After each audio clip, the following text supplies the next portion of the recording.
Sí, un fuerte sismo se registró al sur de Chile de 7,5 grados, precisamente al sur de Puerto Williams, en mar abierto. Esto hizo que la gente en el continente no sintiera tanto el movimiento, pero a pesar de eso se emitió una alerta, la Armada de Chile emitió una alerta por riesgo de tsunami. Esto hizo que evacuaran a quienes viven en las costas del sur de nuestro país y se espera que durante el día puedan llegar estas olas de hasta 3 metros a las costas chilenas. Por eso vamos a estar muy pendientes si es que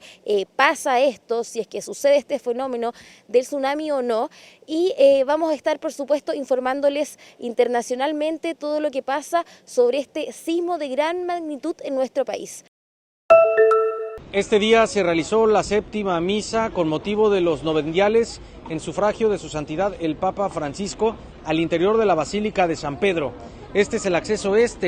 a la Plaza de San Pedro, donde decenas de feligreses, turistas de todo el mundo siguen acercándose, ahora motivados por observar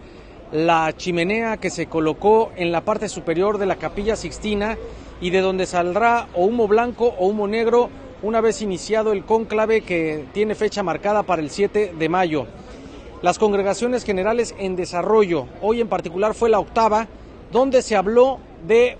los principales retos de la Iglesia Católica, entre ellos la evangelización a nivel internacional, que deberá estar sustentada en una estrategia de comunicación muy precisa y exacta a través de las plataformas digitales, el uso del internet y las redes sociales, algo que su santidad el Papa Francisco supo implementar a la perfección y ahora su sucesor deberá de hacerlo con la mejor inteligencia.